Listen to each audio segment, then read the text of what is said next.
The word vampire in terms of the vampire lifestyle means different things, and they also often spell it differently. They use the Y versus the I. They use the I for like fictional vampires and the Y for what they call real vampires, quote unquote. And there's lifestylers, which are just basically it's a subsect of goth, wherein you go up, you dress up, you put fangs on, you go to a club, you dance, you drink, the whole thing. And then there's psychic vampires who believe that they can draw energy from people, either individually or from a collective, like in a nightclub environment. And also there's what they call sanguine vampires who actually do drink blood, hopefully consensually, hopefully safely, but they do exist. Wow, I didn't know about that last one. Is that something that you guys practiced in your group? Behind closed doors, Sebastian did with intimate partners when I was younger. We experimented with it, sure. He considered it more of a fetish, he said. There's definitely groups that do that almost exclusively. Sabretooth was not one of them. Their focus was psychic vampirism. Okay. And just to clarify, are we talking about actual human blood or animal blood No, human blood. that someone would willingly give? I said ideally consensually, yes. Wow. Okay, I'm learning a lot today. I'm not sure how consensual a lot of these things can really be, just because informed consent is part of consent, and I don't think a lot of people really understand what's being asked of them in these spaces a lot of times, because a lot of it's kind of done through subversive tactics and things like that. Yeah. I think consent is important when it comes to like ritual aspects too, and that's something that definitely was not considered, because at every single event that he hosted, there was a ritual component. There was either behind closed doors in a private room with invite only, or out in the open, inviting people to participate in like these mass energy and energy harvesting type of rituals. Got it. So let's talk about you. Why did you decide to get into this group, this lifestyle? What was it that drew you to Father Sebastian? So I actually first heard about Sebastian when I was in high school. Growing up, I'm originally from New Orleans, but my family moved to Kansas when I was in elementary school. And I lived in a small town in Kansas, and we didn't really have a goth subculture there. But I became aware of it through TV, media, and we had like a small group of goths in my high school. Unlike the big cities where they have like exclusively goth music to listen to, we had anybody who was vaguely alternative. This was like right after Columbine, like right after. Didn't really have a genre of music in specific. Nu metal was part of it, rap metal was part of it. Obviously some goth music, punk, all that kind of stuff, even like, black metal, death metal, everything was kind of like thrown into one group because there weren't enough of us to like have separate groups. And I became really interested in learning about finding more people who were into that, because at this point in time, I really felt like it was still pretty controversial. We would get made fun of for dressing the way we did. I would get called things like Columbine for wearing a trench coat to high school because it had just happened like a year before that.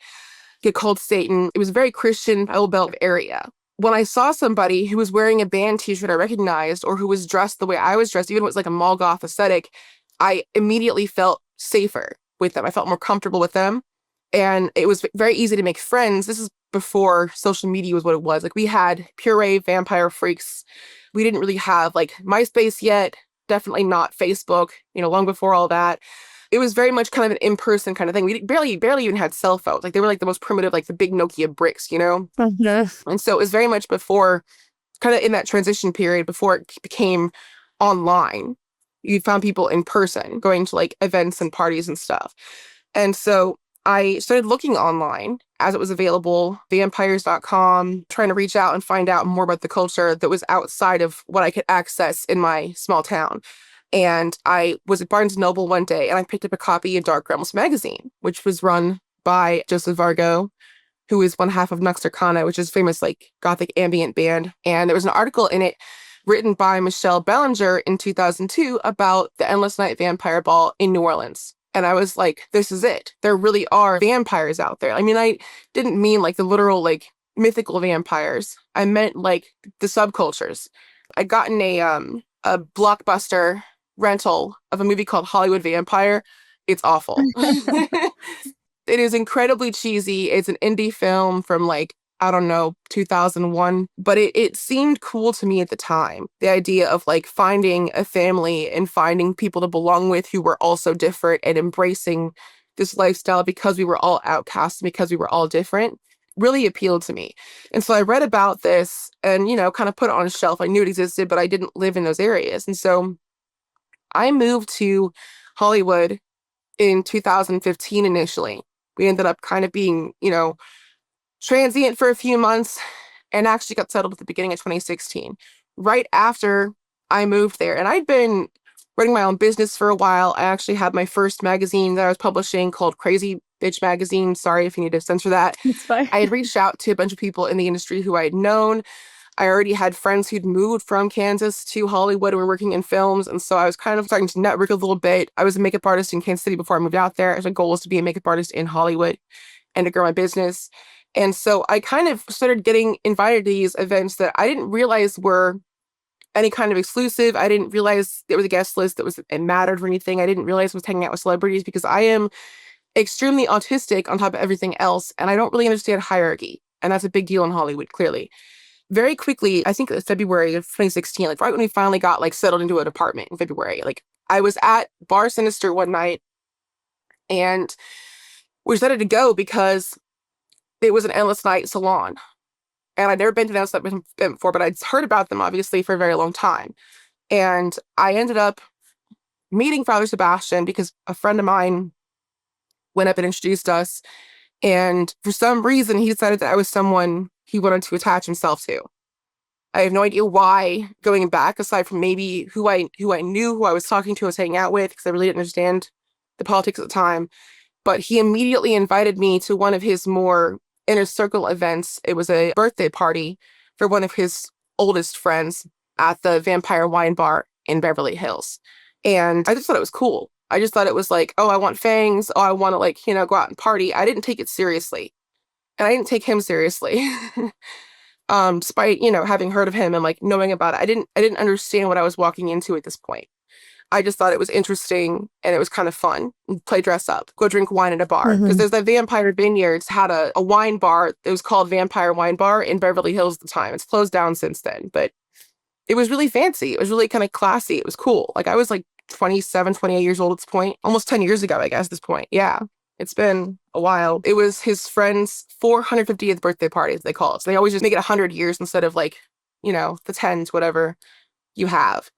And I ended up kind of being invited to promote the ball that was coming up. It was the first ball in LA at that point. He had left New York, moved to Paris for a while, and then was in the process of moving to Los Angeles. And he had a whole group of people who he thought were influencers or celebrities, which the joke is always made, oh, everyone's a celebrity in LA. When you're at these clubs, everybody has some kind of online presence or has done something notorious at some point, just because everyone is there as a transplant, everyone's working in the industry, everyone, it's not seriously taken at all.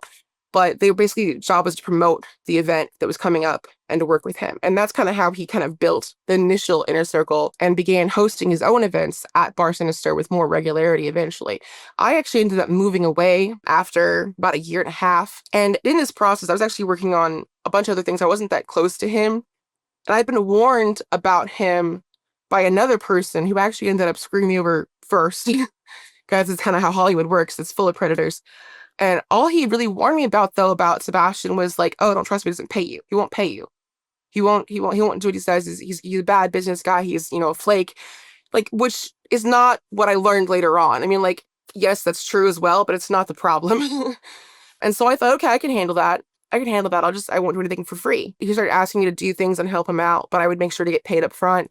He asked me one time to bring over some food for the barbecue he was hosting at his apartment in Hollywood.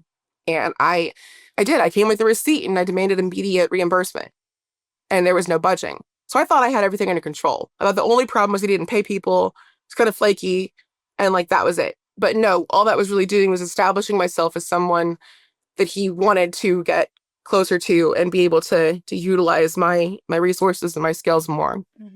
Because I was vaguely holding him accountable. Can you real quick describe for those listening who Father Sebastian is, what he looks like, what his vibe is? Who is this guy? He calls himself a cult leader. He does actually refer to himself as a cult leader. He calls himself the impresario of the Endless Night Vampyre Balls. He doesn't actually do anything to run these balls He taps into the talent network that he has and exploits their labor to build what he has built. The only work he actually does is the making fangs. And even that, he's tried his hardest to find a way to delegate that as well. He actually had my husband doing that for a minute, where he was like doing like the 3D printed fangs. He was working with like a dentist in Beverly Hills to try and 3D print them and do them from molds. But that's the only work he actually does. Everything else is all delegated, mostly through unpaid labor, often through like not volunteer, but like just didn't pay for it labor. But he hosts these events all over the world, all over the country. He has gotten some. He's been on like Ghost Adventures and a bunch of other TV shows like that. He's been in the New York Times. But yeah, he considers himself like this celebrity. And I don't know that most people know who he is outside of those circles, which is what I found. Like, he has less followers than me on Facebook. I sure haven't done all that craziness, but he considers himself a celebrity. He considers himself a cult leader. And he, has long hair. He's older at this point, so he's got kind of a dad bod going on now. Everything's graying, but he likes to wear these cowboy hats, and these flamboyant gothic outfits, and these suits, and like, I don't know. That's helpful in painting a picture of him. So people are drawn to him for whatever reason. He's kind of the face of this vampire movement, especially in Hollywood now. And he gets other people to do all the dirty work for him. So what are the things that he begins preaching, or the things that he starts pulling to form his own sort of religion? What does that look like?